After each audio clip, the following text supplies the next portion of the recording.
now we've got Starter Plus with the renewal for South Dakota used as cattle water in other areas in the micronutrient mix. And so then you've got the NPF you pulled over from the lagoons in here. And then I take the pump with the meter and pump it into the corn, and so many gallons I need. Then I suck it out after my tank is half full and put it in, and I'm done. Okay. And you seem to be pretty pleased with the setup you got here. It's quick. I can load it here in 20 minutes. I got a 3,000 gallon load. Now you're using this for both the sprayer and the planter, right? Yep, I used it for sprayer. When I use the sprayer, I just come in here and pick up the NPF through the hoses here. Then I load the truck, and when I use the starter, I do the same, but I use the corn. Okay. I flush my hose out, pick me up, I'm done. Okay. That's why I keep the 28 separate here, so I don't mix it with my starter over this side. Okay. So it makes it real easy to use, and you're pretty much using the NPF on all your acres, right?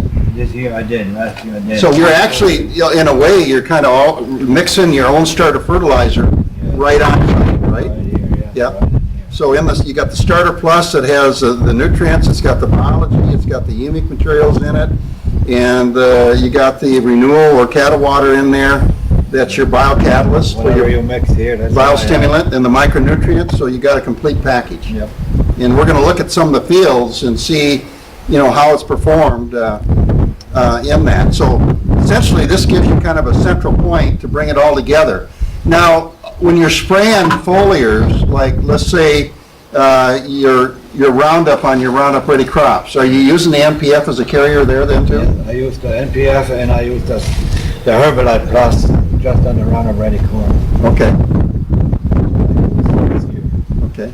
So you use the Herbalite Plus, so you put the NPF, the Herbalite Plus in there, and the Herbalite Plus is Herbalite, which is an adjuvant that kills weeds quicker and better, and it's softer on the crop, and you don't tend to see the stall out from the glyphosate, and then embedded in that is your micronutrient mix.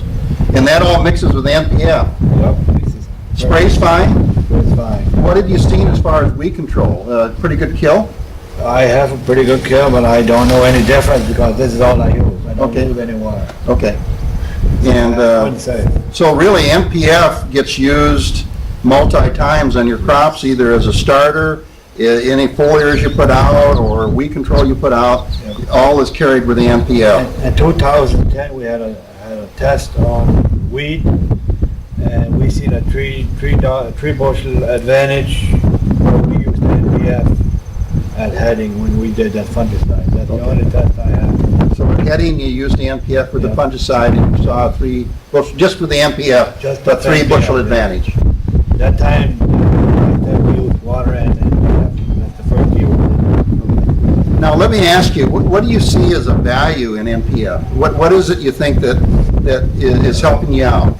I think we have a better root system and a healthier plant, because I have less bugs. My consultant Miller calls me, there's bugs around. I go look at my fields, I hardly find a bug. I find grasshoppers there. It looks like the grasshoppers are there, but the aphids are not there. So evidently, we're getting a healthier plant and better balance in the plant, so the bugs don't see that as a lunchbox for them, huh? Probably. I Yeah. don't know yet. I'm new in it. That's my third year, so Yeah. I'm still experimenting with it. Now, how do you make your NPF? Because you're making it right here on your site, so how are you doing that? I guess we just age it so it turns into that to the stuff. It's completely digested. It's digested. Yeah. It has a slightly odor, like a tea odor, and then it gets that right color. Then I know it's turned in. Yeah. Then we just pump it from the lagoon right here. I got the switches here. I start the lagoon pump, fill up the tank, and my tank is empty. It's everything's set up and handy right now. Now, just a little review. I know last year you did some study on corn, and we had it 2 fields, I believe, that we had the Starter Plus and the micro mix with the NPF, which is the completely biocomposted hog manure. And then you added cattle water, and I believe there was like over a 15 bushel difference in 2 fields on that on corn. Four tests. There was one at 13 bushel difference, and one was a 15. Okay. And one was a 23 bushel difference. But when we harvested, it's like we lost bushels there. I don't know if they fell off. We had problems falling off, but after we finished the field, the bushels weren't there. But when we tested, the difference was there, 23 bushels. So you saw a very positive result. Now this year on the winter wheat, in that test too, I remember, wasn't there a study where you didn't do any starter plus and micronutrient mix or cattle water, and you did it, and the difference was close to over 30 bushel on that study, wasn't it? I did a starter plus with 1152, 60 pounds, and then I had one with just 60 pounds of 1152, no starter plus. There was 9 bushels difference there for this. And then I have another test with just compost NPF without the 1152, and that was 11 bushels. But the protein. You're talking winter wheat now, this year. This year. Yeah.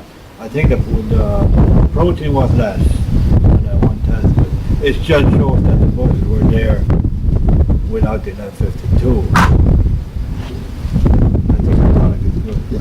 And I think actually when we looked at the cost of the program you put together, which for the wheat, which was the NPF, the Starter Plus, the micronutrient mix, and the renewal, it was actually about $7 an acre cheaper than what you were doing on the commercial side too.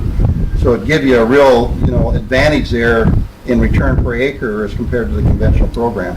But last year, didn't we have a study on corn, I believe, where we had the control with nothing, no starter, compared to the NPF Starter Plus and micronutrient mix and renewal, and I believe it was over like 39 bushel difference. Do you remember that at all? That was the one that was 23 bushels. Okay, that was the 23 bushel one. Yes. Okay. That was that one. Okay.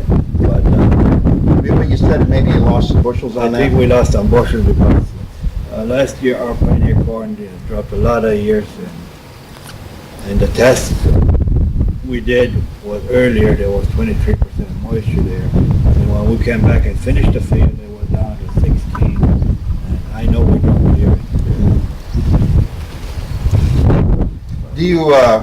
Do you think you see? You've only been at it really. This is your 3rd year.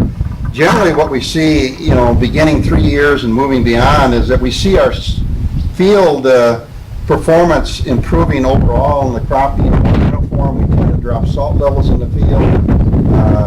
We start getting rid of the alkaline areas, and the crop uniformity comes in. Weed pressures tend to go down. We're probably kind of on the verge of starting to see that here because this is just your 3rd year.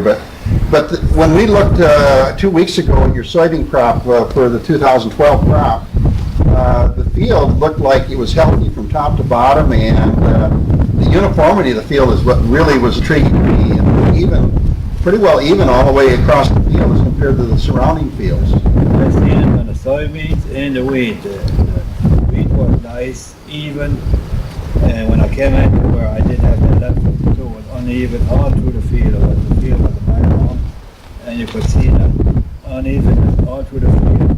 But on soybeans, I didn't have a test there. All I can say, if I find that the next 3 years, the evenness, then I know we have a product. Now, one of the advantages of using the NPF is the fact that you've got highly digested manure.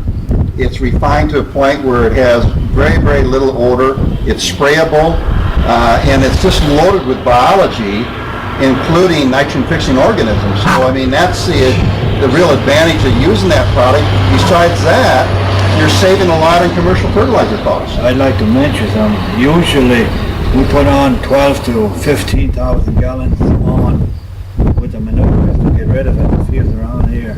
And when we have a dry year, these fields are worse off than They are commercial fertilizer because you can see the salt is burning the crop. You're getting too much salt out Too there. much salt. And now the second year now we have been doing this, composting it in the lagoon, and our crop looks a lot better. This year we had no rain for about 2 months now, and the crop still stays the same. And you can see the root system is so nice, concrete, big, nice root, hair roots on it.